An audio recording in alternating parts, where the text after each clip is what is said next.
the way that she guided me back to her son was so subtle that I didn't even know, what she was doing at the time. I just kind of went along with it, and that's when my heart started to heal a little bit at a time.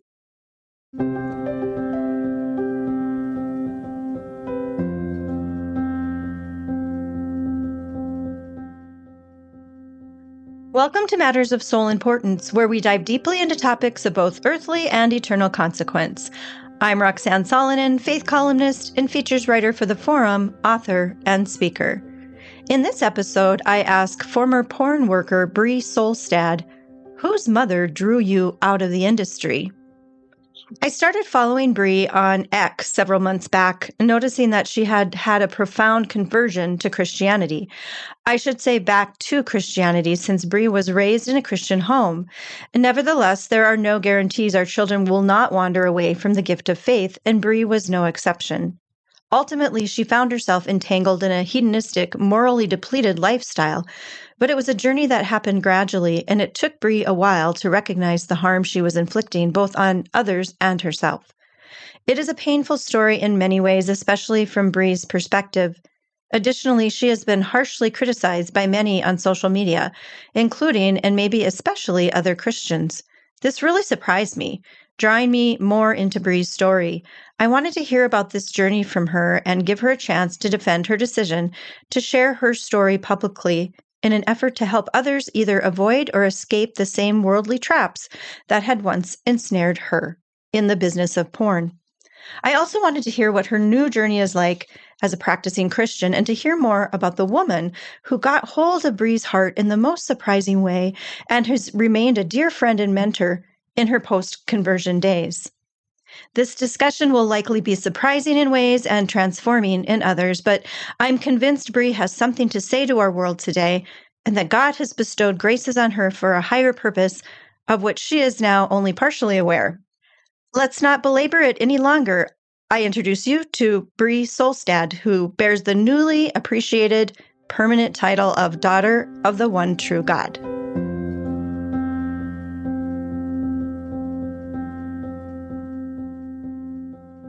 Well, welcome, Bree, or Miss B Converted, as you call yourself on X. Good morning. How are you doing? Good morning. I'm really glad to be here. You've been such a supportive figurehead within my journey, and I'm just really glad to meet you, especially in this circumstance. And I'm honored to be a guest here, Roxanne. Thank you. Oh, thank you. Well, I continue. You're kind of, the algorithms put me on your path frequently on X, Mm-hmm. and so I'm always checking out, and it's just really heartening for those of us who have been in the faith for a long time. Although we all have our journeys, we all have our different ways we've diverged and come back. I mean, it is never like this straight path.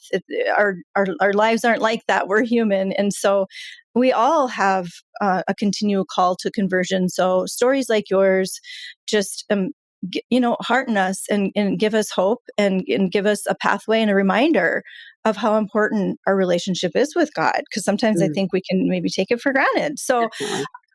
I know you diverged onto some really some paths that a lot of us would be surprised about, and yet again, I think we all have had those wandering journeys. I know I have, where I've had to call out to God and beg Him for forgiveness and ask Him for help out of whatever situation I had gotten myself into.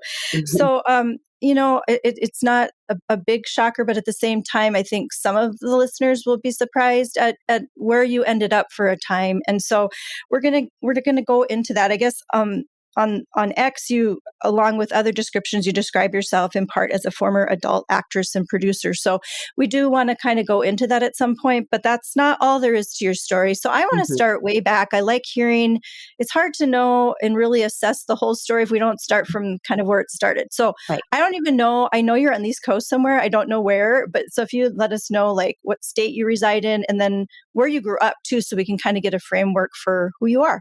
Yeah, I'm currently living in Massachusetts, but whenever anybody asks where I'm from, I have a hard time saying that because I'm from Alaska and I will always be an Alaskan girl. I was born and raised there. I miss it desperately. And it's a lot different than anywhere else. And I think that it really attributes to my personality and also my naivete a little bit.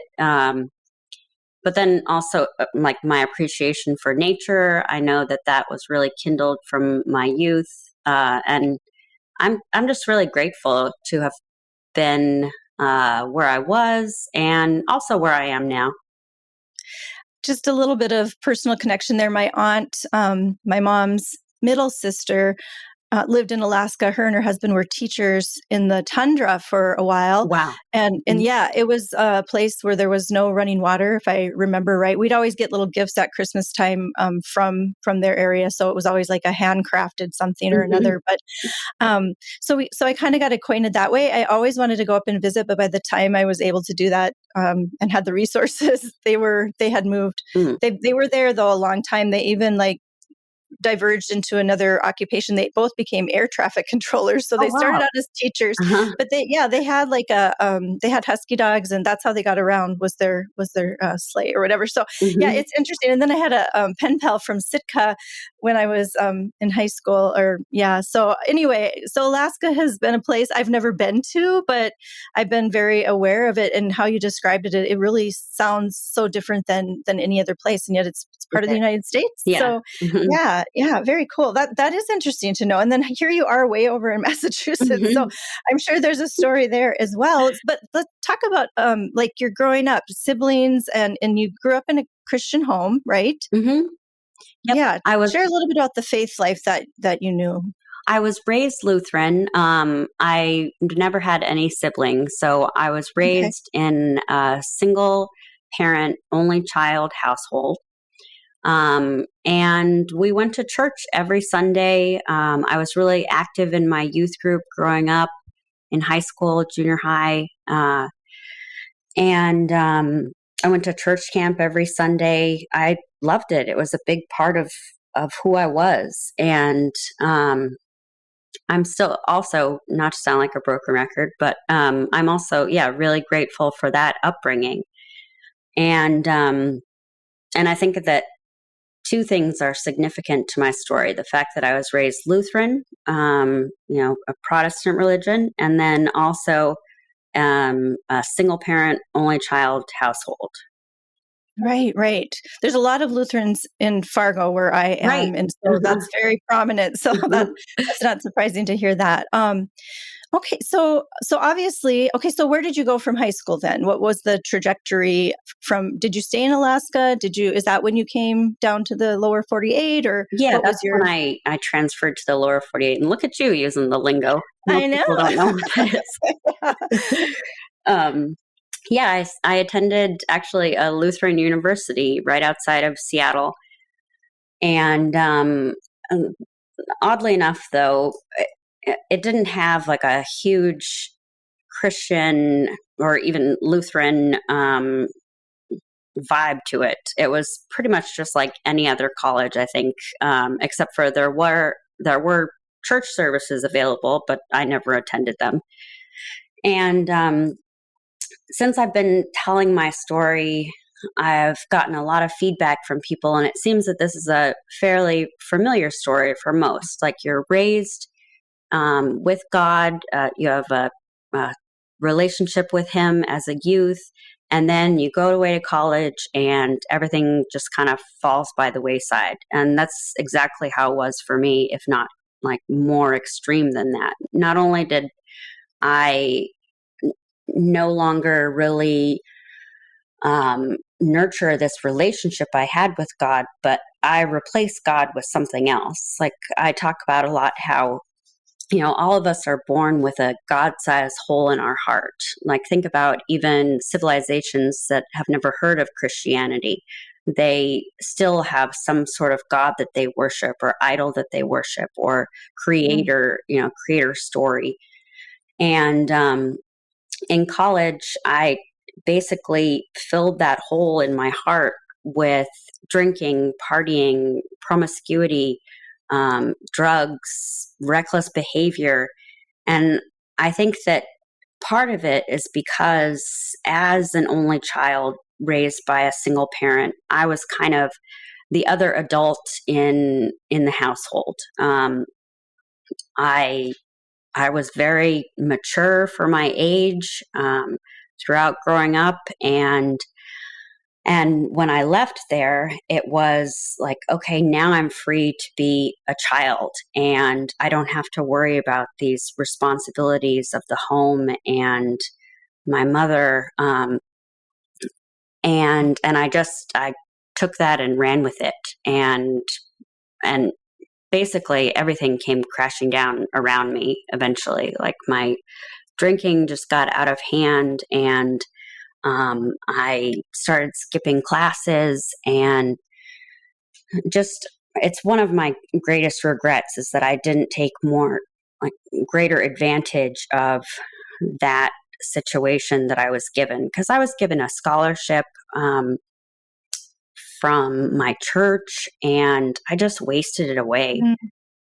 It really, like, as you're describing it, I just, everything like leaving and you're going, it's like you were untethered, Yeah. right? At that Hmm. point, like, and you didn't have a lot of connections back there. I mean, it really does make a difference when you don't have siblings and you're raised by a single mom. And I'm sure she did the best she could, but Certainly. then you're Definitely. free and it all makes sense. It all Hmm. makes sense. And the fact that the culture right now doesn't have a good moral grounding either, I think it did at one time a little bit more, but we're kind of losing that. And so then there wasn't even that to kind of fall back on. Hmm. You were like untethered Hmm. Yeah. in every way. Hmm. Yeah.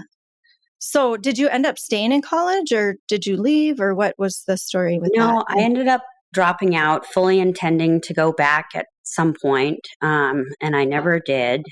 And from there, I moved across the country to the East Coast, and but was still just, even though I dropped out of college, and this is a huge regret for me, I or it's almost like because of that. One might say, like, okay, you failed at college, so maybe you should get your drinking under control. But more, it was like, all right, well, just forget this. I'm planning on going back at some point, but for right now, I'm just going to live it up. And my drinking just became progressively more and more. I started like really not just promiscuous behavior, but even like, let's see how shocking like I can get. And nothing was off the table really. And from there, I started writing a blog actually about my reckless promiscuous life. And that was even more fodder um, for, my like my crazy life at the time, because I was getting all this support also, from people I Mm. didn't know, but it was um like I was some sort of superhero slut, if you will. And like um and people were increasingly, like, wow, I can't believe this. I wish that I could live like this, or I wish that my girlfriend would do these things. And um Oh, yeah, and so it sounds crazy, but this is the world that we live in. And, thank God that I'm no longer in that situation.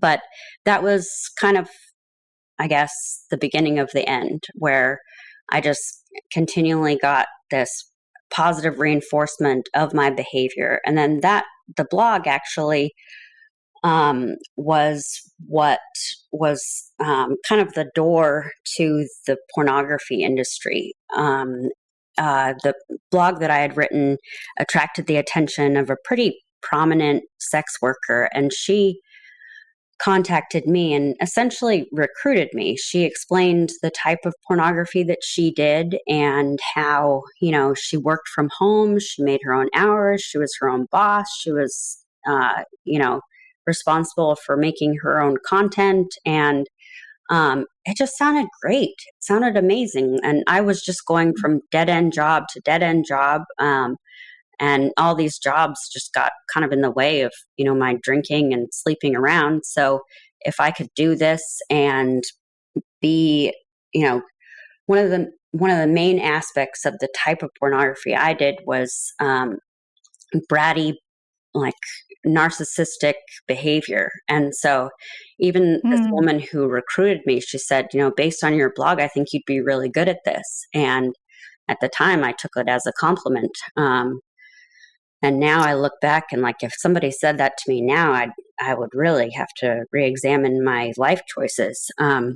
Yeah, it kind of it Mhm, just demonstrates how sin, which we're all culpable of, mhm, starts. It starts, kind of just a little bit, and then, I'm thinking about your pathway. It's like now you're on the East Coast, you're even further removed from your origins. Like you're like mhm. the any little like tethering that you had still in Washington. Now you like almost completely removed yourself. It just Yeah, like even just yeah. physically distanced. You keep getting further and further from that little girl, Mhm. that little girl that was trying and grasping for God, and now you're being led. Now you don't have any of the guardrails, right? You got it. Nothing. Yep. Mhm, So you're just looking for relief in a way, mhm. and more freedom. And I'm curious about the blog. What do you think that was about? Like, what do you think you were trying to accomplish there? Was it like, were you just trying to kind of sort through where you were at and just in words? And what was your motivation for that? I think it was actually more just attention seeking and then also reinforcement for my behavior. And so it was like, and then I think it also gave me an excuse to be more and more wild. Like, okay, Hmm. I'm going out to the bar tonight, but like, how can I make this something that could be a blog post?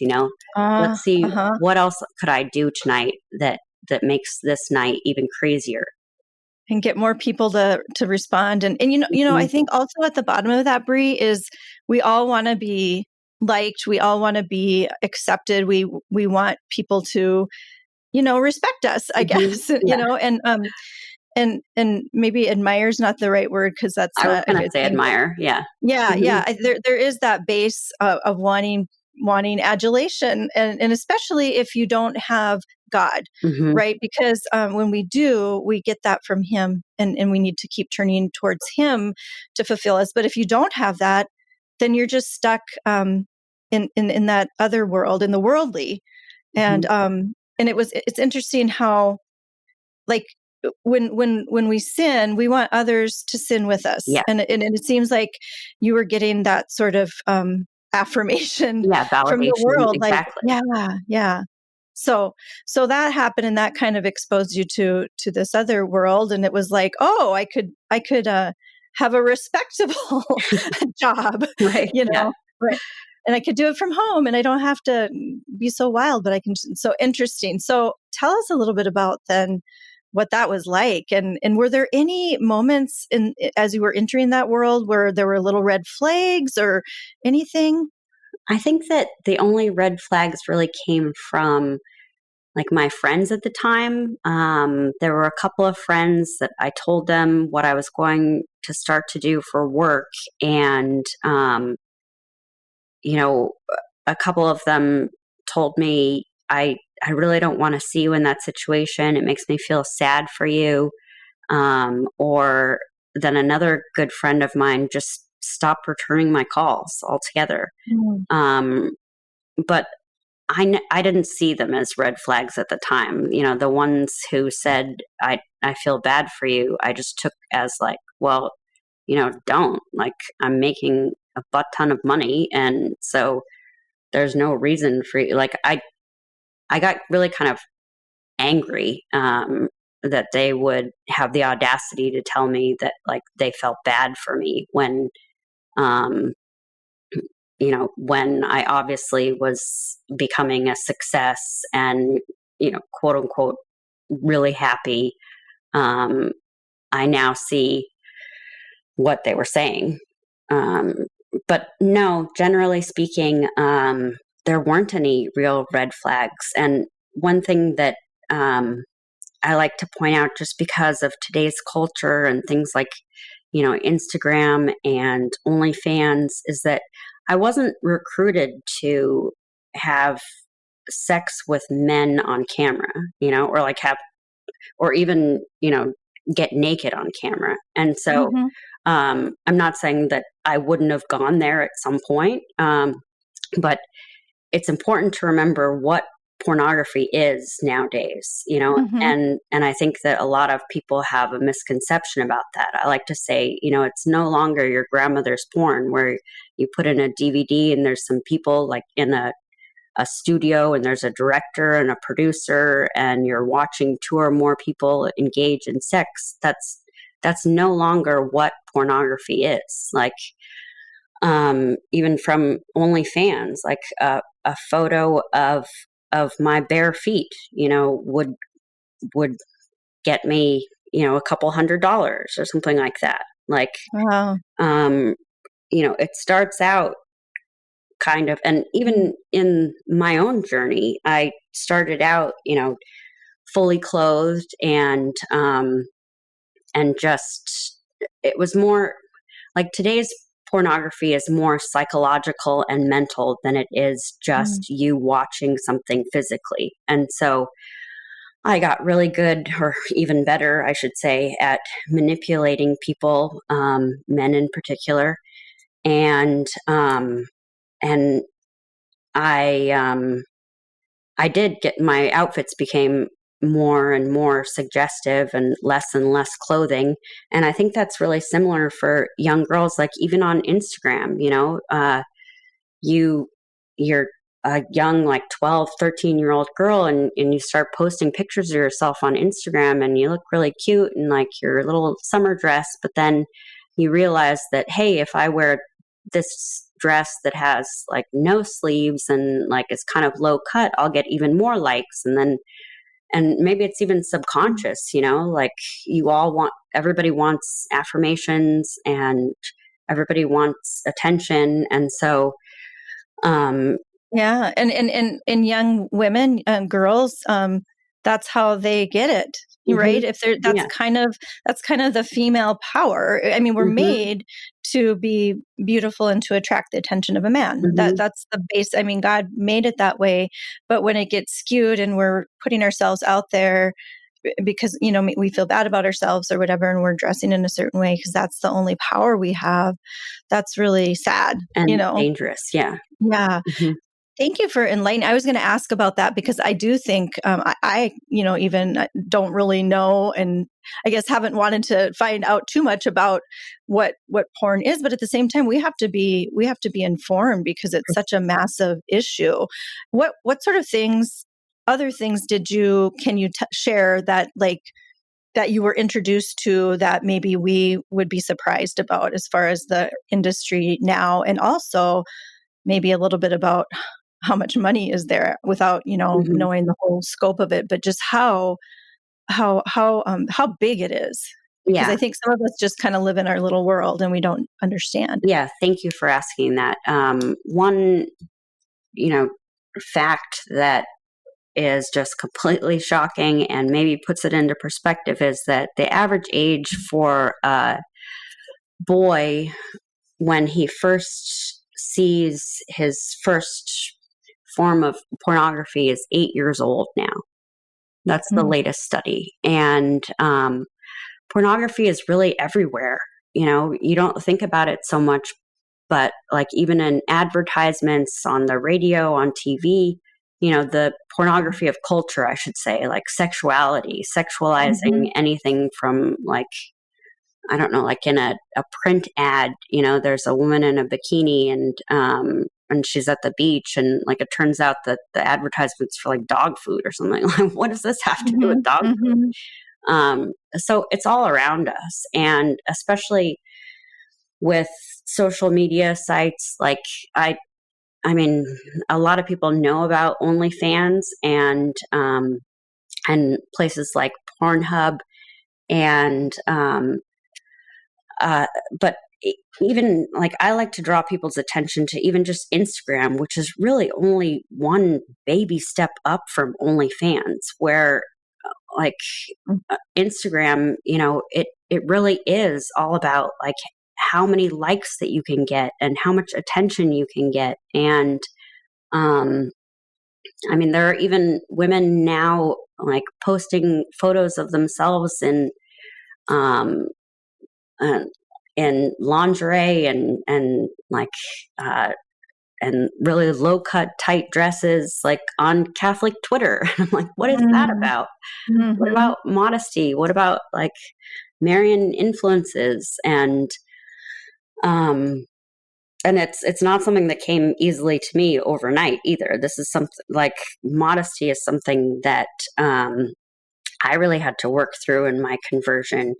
But you mentioned also money, and that's a great thing to talk about because I did, and I've done a couple of interviews where people have asked, how much money did you make? And yes, there were a few days that I made $100,000 a day, but that is not the average. And that is not something that just fell into my lap. This is after like, 8, 9 years of doing this. And it's not something that came easily either. I worked I literally worked my butt off. I went to the gym 6 days a week. I was on a very strict meal plan. I did research. There's like, I mean, so many things that you need to invest in order to have a good looking, recording space, and also just the amount of time and energy that you put into yourself and your clients. And I think, you know, people on OnlyFans maybe think, I'm not really sure, but at least if anybody out there thinks that you can just post pictures and then suddenly become a millionaire, like you're completely wrong. You have to interact with these clients. You have to be, not just a sex object, but you're also like a friend, a therapist, a mother in some instances. These are relationships that you have to really work at kindling. And then just imagine how that warps your mind if if every time that you speak to one of your clients, you're thinking to yourself, all right, like, let's try to focus on, what he's trying to say versus what he is saying. And then let's, file those little nuggets away in order to use it against him later. It's all about Wow. manipulation. It's all about, keeping them hooked and what's the next thing that will excite them, or like how far can you take this? And then also just imagine how much it warps your mind if you're constantly thinking pretty much Right. 24 hours a day about how you can improve your appearance. Right. And I was also a fitness competitor, so it kind of went like hand in hand with that's why I went to the gym 6 days a week. But I also know that that's a huge reason why I was so successful, is because I looked so good.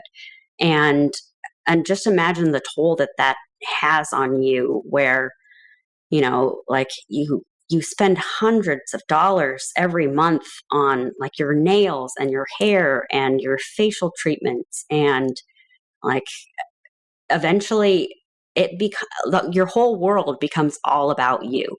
Yeah, either looking better, or manipulating someone else.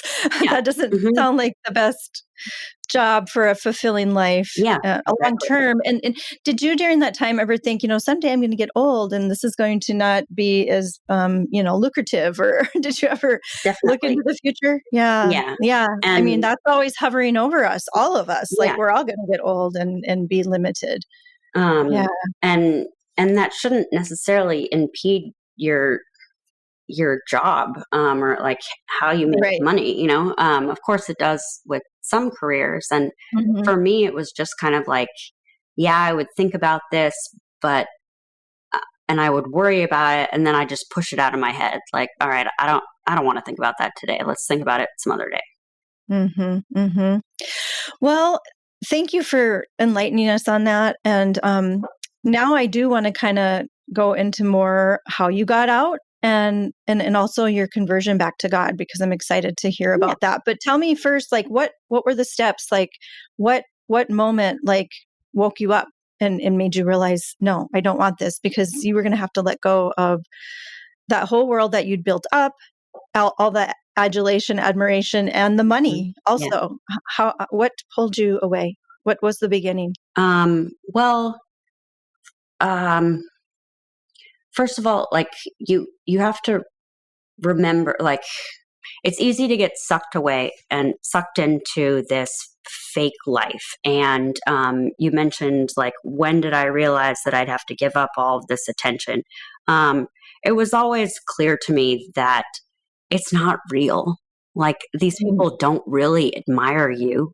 Mhm. If they saw you on the street, they probably, would like be embarrassed to even talk to you.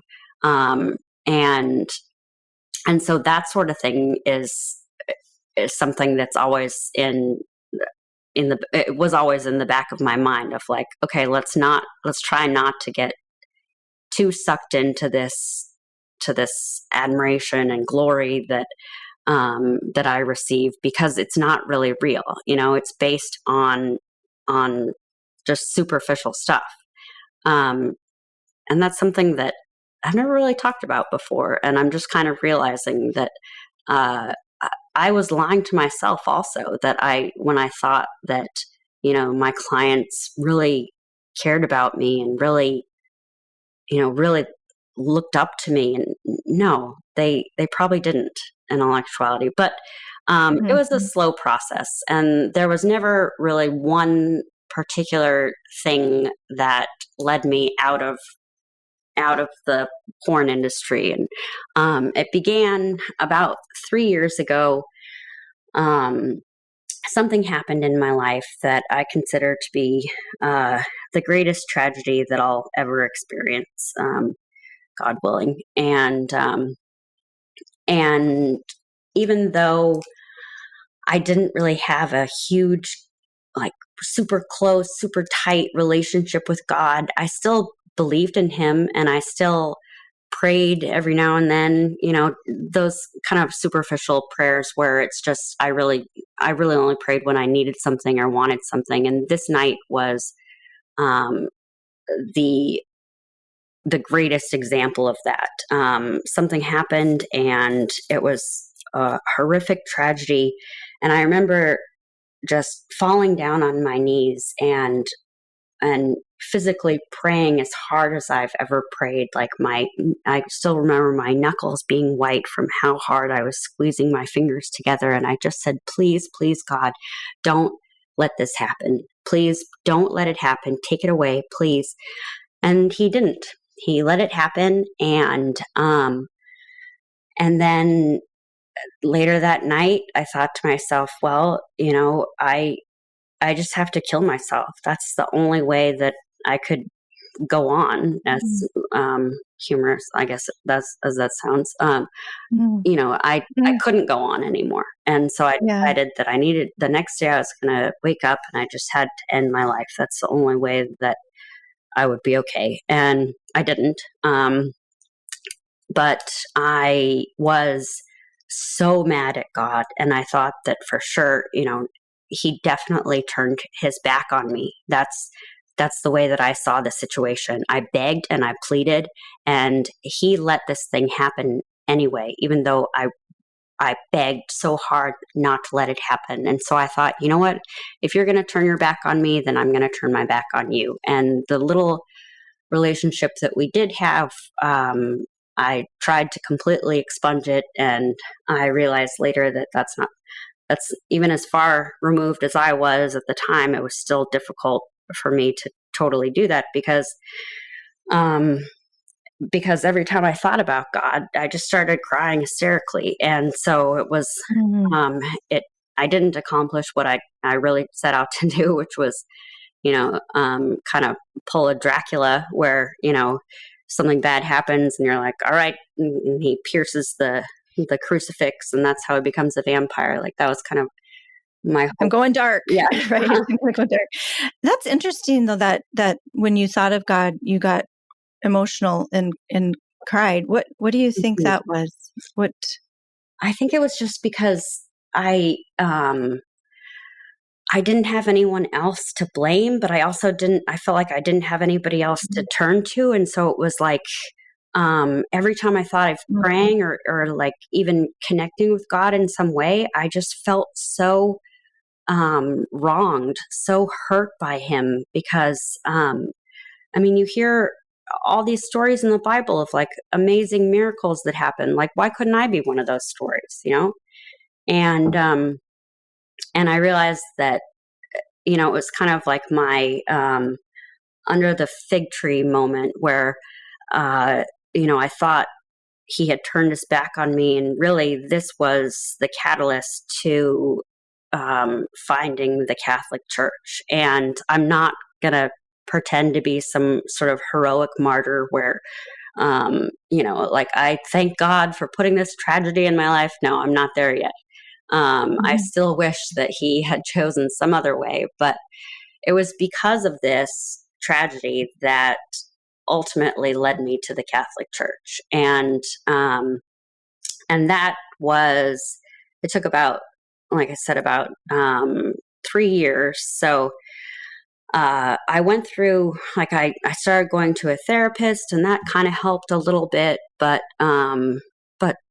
it was still, there was such pain and guilt and regret and just complete depression. And I eventually just decided that, all right, this is how it's going to be from now on. This is how I'm going to live my life with this. I'm just an empty shell, and not everybody is completely happy, so it is what it is, and this is who I am now. And then that went on for quite a few years, but then that all started kind of to change a little bit when I was invited to go to Italy on vacation. And, but actually, prior to that, I did go to church once within those super dark 3 years. And a friend of mine wanted me to go with her to Christmas Eve service. And so I thought, all right, fine, like I can do this. But even just being in the house of God was too much for me. I cried mhm, hysterically throughout the entire mhm, mass, and it was actually a Catholic church, oddly enough. mhm, And I remember, like, the woman sitting next to me even slid over and like patted my arm and said something like, "May God bless you," because she could see how upset I was, and that just made me cry even mhm, more. I left. mhm. I had to excuse myself to go to the bathroom like 3 different times, and so I think that's kind of significant. And Yeah. Can I ask real mhm, quick, were you yeah, still working in the porn industry while all of that was happening, or did you abandon it at that point, or no, I what was was going still working in the porn industry. Like on? everything was affected by this tragedy, but when I would create videos or like interact with clients, I put on a different persona. And so Mhm, this different persona, mhm, she wasn't affected by the tragedy. She's like mhm, some, you know, superhero goddess who mhm. is superior to all. And so she doesn't, so I hid it from everybody. And If anything, that was like a distraction yeah, maybe or something. yep, Yeah, exactly. yeah. Mhm, Because Miss B, was,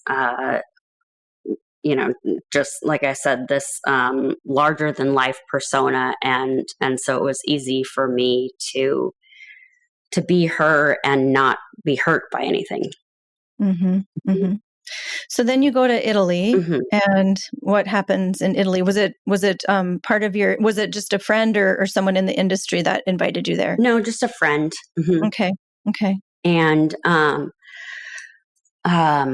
we, my husband and I both went to Italy, and in the process of getting ready for this trip, I spent about 6 months doing research, and I discovered that pretty much the best artwork of Western civilization is found in Italy and primarily Rome. And all of this great artwork happens to be located in churches and basilicas. But I wasn't ever like nervous or concerned about that because it, it was something that was like so far removed from like who I was and what I was used to, a different culture, a different language, a different country. And then just like how surreal it is to be in the presence of an original Michelangelo or Caravaggio. I didn't really think of these places as like a house of God, more like a museum or like an art show, So, Right. so it wasn't like I really was overly emotional or anything, being in churches. But then, something kind of started to change, and it happened pretty quickly. Within the first few days, I started admiring the artwork, not just for the beauty or the composition, but also the theology behind it. And more significant than that is that I started noticing Mary. And unlike any Lutheran church that I'd been in, she was everywhere. And unlike, I mean, not just churches, but unlike, Fargo or where I live in Massachusetts, she's everywhere. Like she's on the side of buildings. She's tucked into like a little niche in the wall.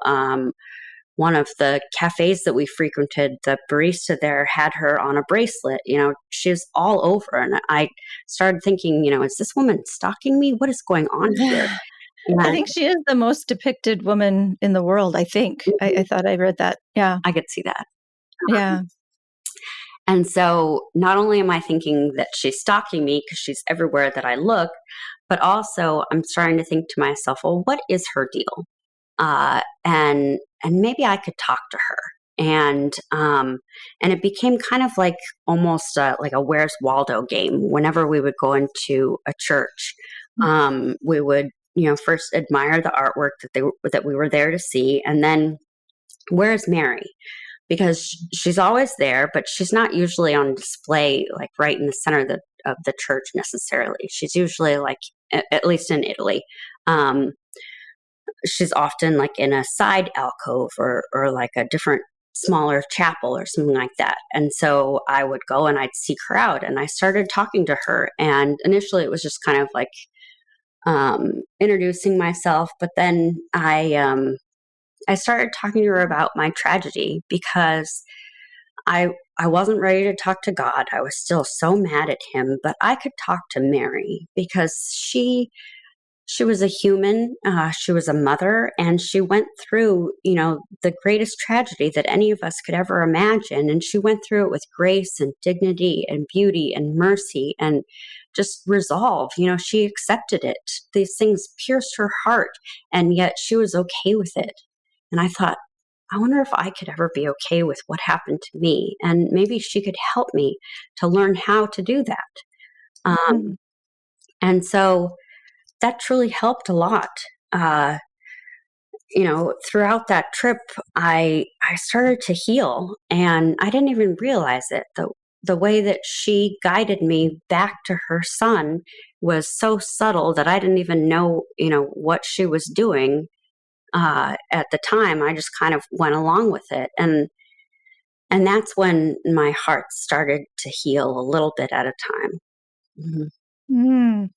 That's so beautiful. And I think, I've even been having conversations recently where Mother Mary has been, denounced and pushed aside. And I know she's very misunderstood. But I just think it's so beautiful because we all need a mother. And I have a wonderful mother, but I still had just from a young age, I knew about Mary, and we didn't do the rosary frequently in my house growing up, but I had a grandmother that died before I was born, whose name was Mary, and she was a very devoted Catholic, and during the end of the Great Depression was raising a large family. And I've only learned more about her later, but I think because of that, and then knowing her name was the same as Jesus's mother, I had this tender relationship. It wasn't, it developed later, but she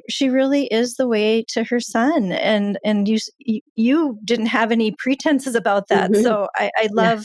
I love how pure your story is. You weren't expecting that. The where is Waldo thing is Hmm. adorable. How she kept seeking you out, and so at what point then did she draw you into the church? And now I know you even make rosaries, Hmm. kind of in honor of her. So tell us about, Hmm. like, what happened then after, at what point did you realize you wanted to stay in her arms, stay near her? Yeah. So I got back from Italy, and I think that it's kind of similar, I imagine, to when people get back from a pilgrimage and they've had all these amazing religious experiences. Mine was on a much smaller level, but then you get back into the real world and you're in pornography and you're doing the daily grind. And like, I just thought, well, I felt so whole or not quite whole, but I felt like I was getting whole Hmm. when I was in Italy and talking to her and going into these churches and basilicas. And I really wanted to rekindle those feelings. And so I started going to mass, not every Sunday, but, like maybe every other Sunday or something like that. And sitting in the pews and listening to the homilies was when I first, oddly enough, it might come to a shock to some people that I didn't make this decision or come to this conclusion sooner, but that's when I first considered, all right, maybe you like what you're putting into the world as far as pornography and what you create isn't the best thing. And I remember, listening to homilies where they would mention the evils of pornography, and I started thinking, you know, I mean, I'd heard this before, but before I was just like, oh, whatever, it can't really be that evil. And then after coming back from the experiences I had in Italy, sitting there, I just thought, all right, this is really awkward because, there's some truth to this. And here I am sitting in the congregation and I feel like there's like a spotlight on me and I Mm. can't keep this up. Uh, if I want to, if I want to go to mass, if I want to have a relationship with Mary, and maybe even pursue Catholicism, I can't be a producer of porn. I can't have it both ways. And so just from those small feelings, that small kindling of wholeness and hope that I got in Italy led me to choose Catholicism. I was like, all right, you know what? I think that it's time. I need to stop what I'm doing. I need to take a look in the mirror and realize the detriments that I'm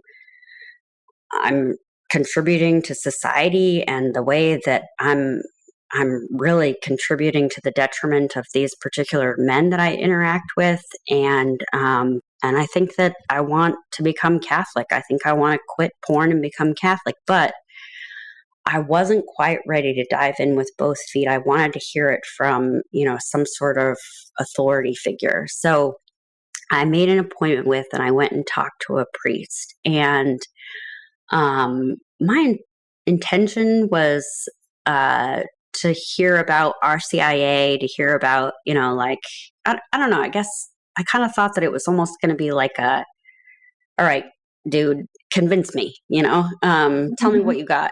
Uh, and maybe I'll decide. And it wasn't any of that. This priest who has become actually one of my local parish priest. I go to one parish, to one church for daily mass, and then on Sundays we go to the Latin mass. So I get a little bit of both. And he's just one of, I mean, I thank God for him all the time, and he's just an incredible part of my story. So Mhm. he's just so wise the way that he did, like the way that he conversed with me at this time. He didn't say any of those things. Like he wasn't a cheerleader for the Catholic Church or anything. He just had me talk. And the first thing he asked me is, well, how is your faith? And I told him about how I was before the tragedy, during the tragedy, after the tragedy. And I just was weeping hysterically. Um, and I mean, just like, like ugly crying, you know, like tears and snot just all down the front of my face. And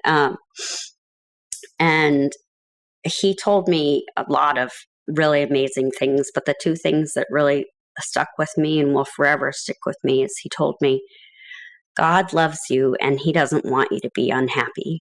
And that changed everything. And it wasn't like I had forgotten necessarily that God loved me, but I think like I had in many ways forgotten, you know, what I'm worth, and especially what I'm worth in the eyes of God. And that's hard to remember. I think for any of us to, you know, see ourselves in the way that Jesus sees us, and that we're special and that we're beautiful and that we're made for more than, you know, pornography, etc.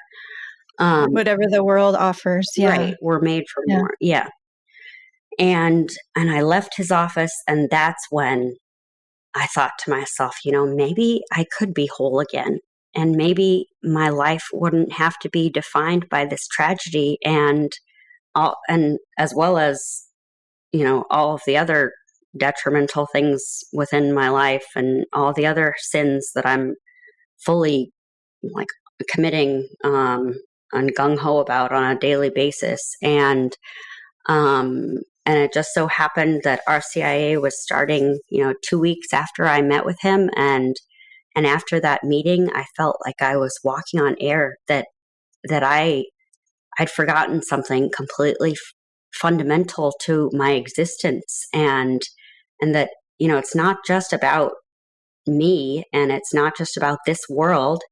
It's about God's love for me. And I think it's really significant that he said that Father Kevin, this priest, said to me, God doesn't want you to be unhappy. Like, he could have said, God wants you to be happy. And I know that's kind of the same thing, but it's almost like if he had said, God wants you to be happy, that's like a Sesame Street character, you know, would say something like that. I don't know. So it really hit me that, and I'd never considered that before, that God doesn't want me to be unhappy. And that was the state you'd been in for a while. Yeah. And so for him to say, this isn't what God intended, the sadness that you're feeling, this grief that you're going through, that is not his will for you to be plunged into that forever. Yeah. And you didn't really see a way out before that. So that's huge. Yeah. You know, just one little phrase. Yeah. Yeah. And the hope in there too. So, and when was that you came into the church then?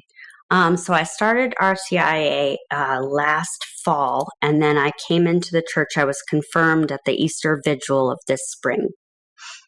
So you're a new Catholic, a baby Catholic, but you are doing really powerful things out there on X, trying to draw people in, and yet there's been this backlash too, which is just kind of shocked me, and I'm not okay with it. You know, I want to come up beside like anyone who changes their trajectory from the world to God and dedicates themselves. Like, was that surprising to you when that started happening? No. And it still happens? No. It's funny because it seems like a lot of cradle Catholics have that view of like, wow, I'm so surprised that this is how people treat you.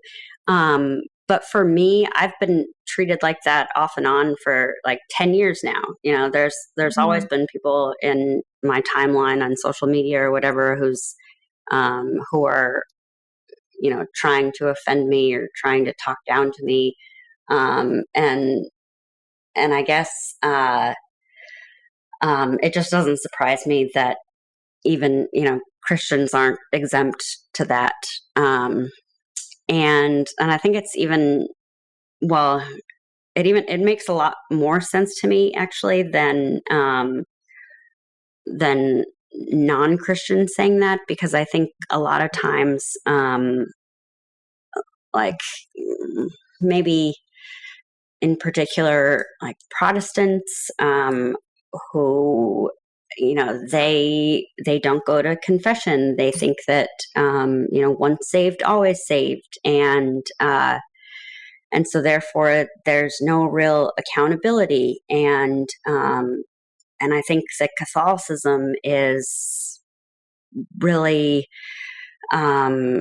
it's focused on, well, just even the sacrament of confession is so tremendously helpful and wonderful. And it really puts, your focus on yourself and how you have torn the relationship between you and Jesus.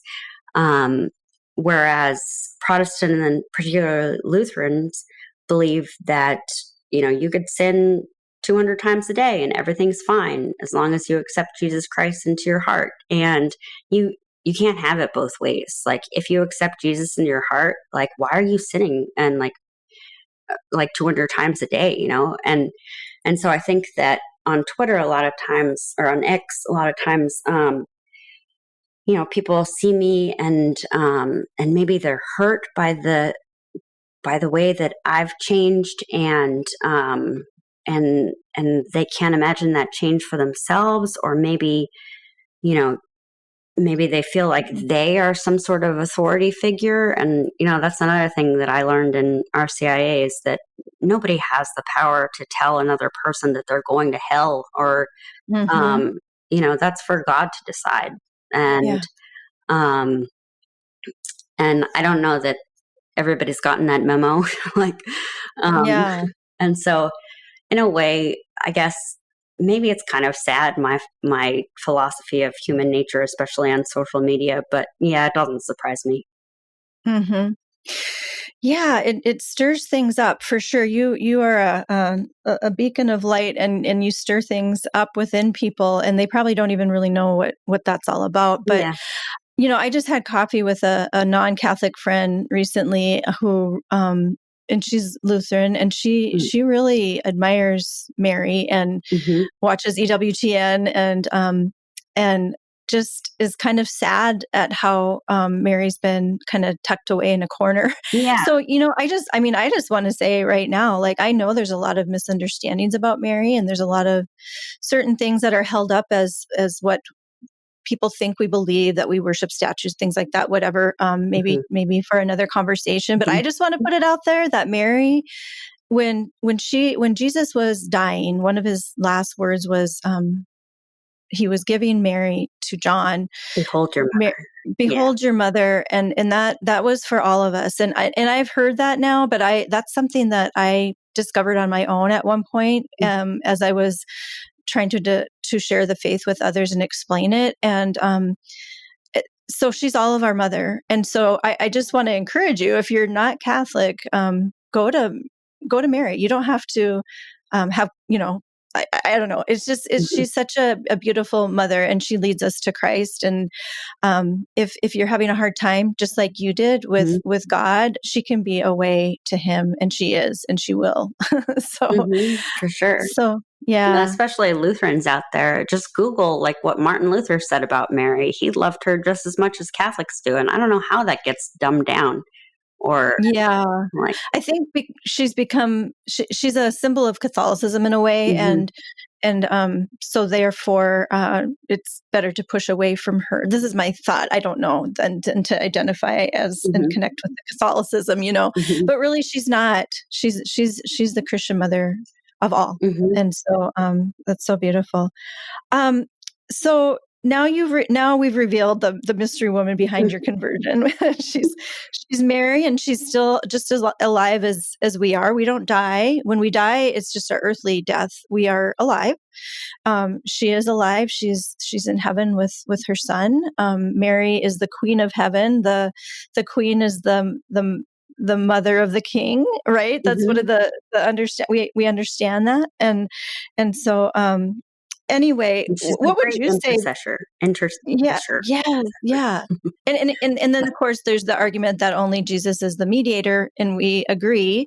But we ask for others to pray for us all the time. But what would you say now that, because Mary really drew you in, what would you want to say to correct any misconceptions of Mary, just because she's been so dear to you, and you wouldn't want anyone to be blocked from her Mm-hmm.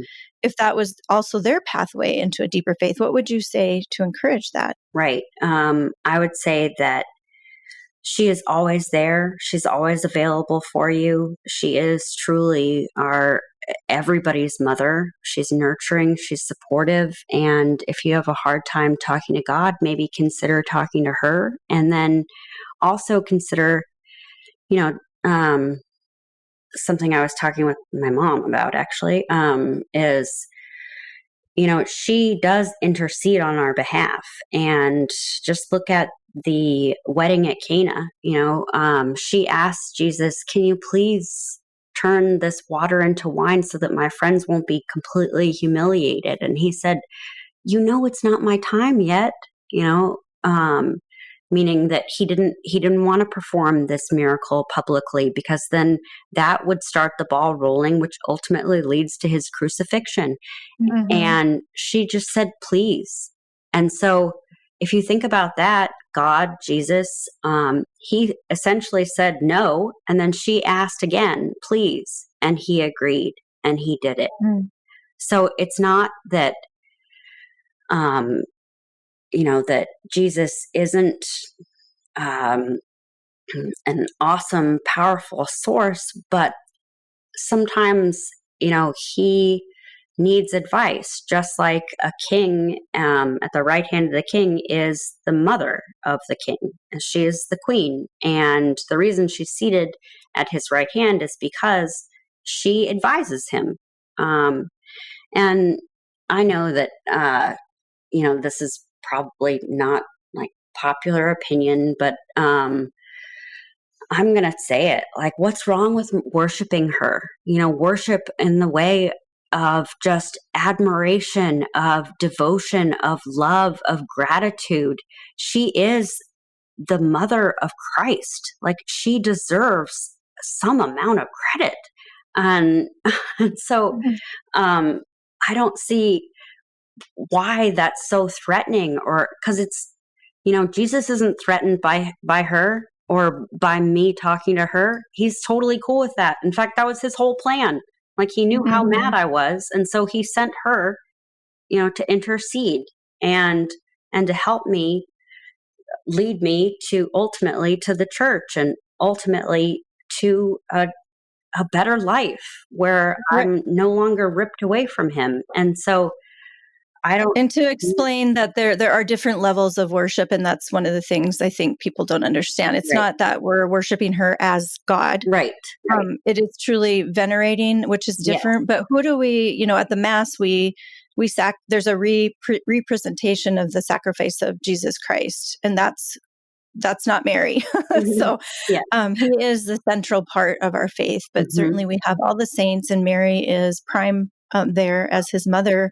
Mother and son are connected indelibly, and I feel that connection with my sons. And Mm. I've thought about how when sons are in the throes of death, in war or whatever, they call out to their mom. Mhm. There's just something about that. My son was in a car accident, and he called me, Mhm. mom, something happened. Yeah. Yeah. So there just is that connection. We can't deny it. It's a very human thing. Mhm. And so I think we can rejoice in that. Well, Bree, Mhm. this has been so beautiful. I don't know if there's anything that we didn't cover that you wanted to talk about. I don't want to rush through this, but is there Mhm. anything that's left over that you had on your heart today?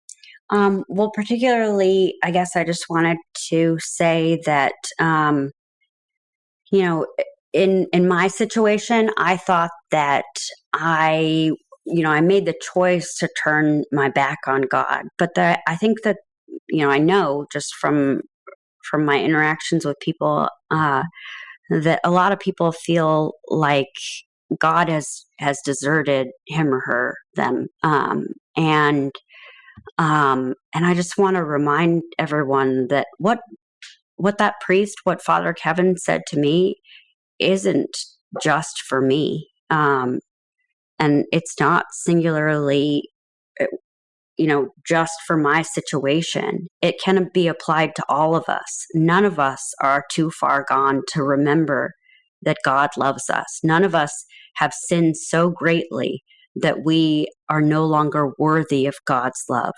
And that, that God wants us to be unhappy, that God wants us to be miserable or living this life detached from Him and just full of sin and debauchery. And none of us are, well, none of us are really actually able to, in some way deserve his love and his mercy and forgiveness. He gives it to us freely.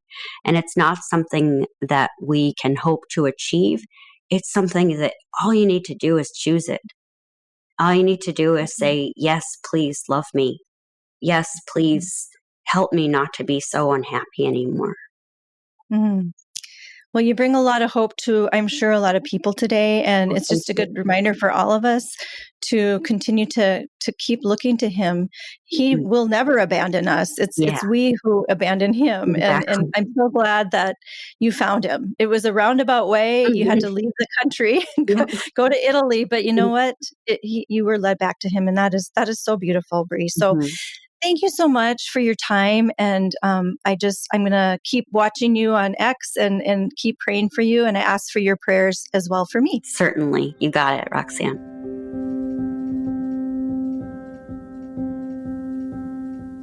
Whose mother drew this former porn worker out of the industry? The answer, of course, is Jesus' mother, Mary. When I heard Bree talk in another interview about this detail of her coming back to a fuller faith in God, I found it surprising how Jesus led her first to his mother. He knew of her particular wounds and that it would take a mom, his mom, to be that soft place of re-entrance. The maternal invitation opened up the place in Bree's heart that had grown hardened through her years of perfecting the art of manipulation and deception, wooing her gently into a place of hope and mercy. I know a lot of Christians find Mary to be a stumbling block, but I hope that Bree's story can at least prompt some of the doubters to at least consider her role in salvation history. Catholics believe that Mary is the new Ark of the Covenant, and as such, her role is not only eternal, but salvific. She plays a part in God's plan to redeem the world.